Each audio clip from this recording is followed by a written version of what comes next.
It actually feels like I'm waiting at a platform for a train.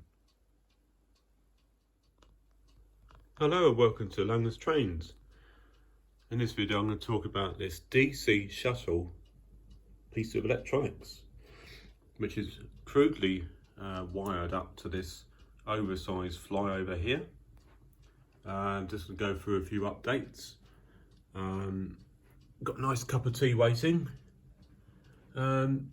What I'm going to do here, I'm going to have a very sort of small road.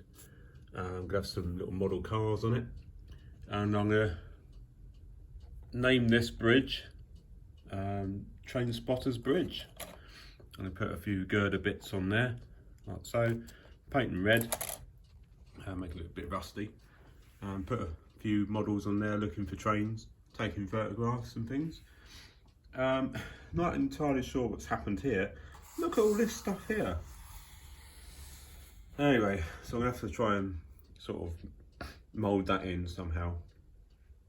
Done a bit of ballasting over there. This is the main talking point really. Just waiting for the Southern Service shuttle to go back to over there. It's an okay unit. Oh, off it goes. Let's just follow that.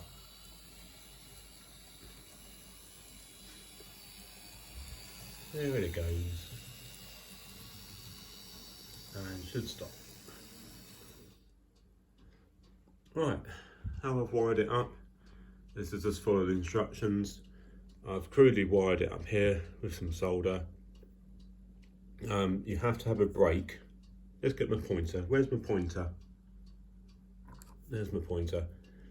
So you have to cut the track there, for example, and there's another wire there. And down this end, there's a brake there. Now all you have to do is make sure you get your brakes in the line where you want the train to stop. With this train particularly, this is the power car. So I have to get it over the gap first and leave enough space for the coaches. So if I want a 4-coach train, I'd probably have to move the gap to about here, or maybe a bit further up. And also depends on the speed of the train as well. I've got this set to this train, which works pretty well. But if I put the intercity train on it, just for example, this one goes like the clappers.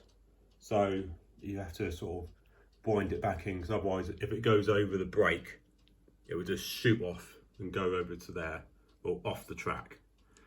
So that's why I mentioned that if you want coaches, you have to make sure you get it spot on, because otherwise the coaches all end up going over there. And that's it really. Would I recommend it? I would. Even though it's a bit temperamental, you have to sort of get used to these things here. Let me just briefly go through these. You've got the speed of the train, which is this thing here, so you adjust it with a screwdriver, and that's the interval. So that will sort of say, sort of roughly sort of 1 minute, 2 minutes, 3 minutes, that sort of thing. But it is very sort of approximate. But this system has got a program function, but unfortunately this doesn't work. I was going to send it back, but it does what it does what I need it to do, so I'm not particularly bothered about that. I think that's about it really.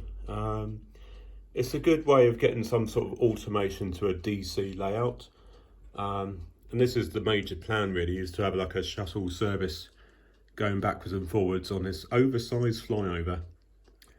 Now, I'm not entirely sure how to get the passengers off this bit, so I'm gonna have to sort of build something here, like a, I don't know, like some steps or something, or big grass bank, I don't know. But the main plan is to have the, like a station platform, not platform, like a walkway, so you can get over to different tracks, and have sort of like a village, a very small village here, with an oversized road. I'm not very good with this scale business, but it's coming along. Anyway, well, thanks for watching. I hope this video is helpful. And of course, I'm gonna sort of tidy up all these wires, and I might even sort of put it here around the back here, mount it to this bit here, so I can have get my words out, so I can have some sort of control there. Well, that's too much waffle for me, and let's see if the train comes back.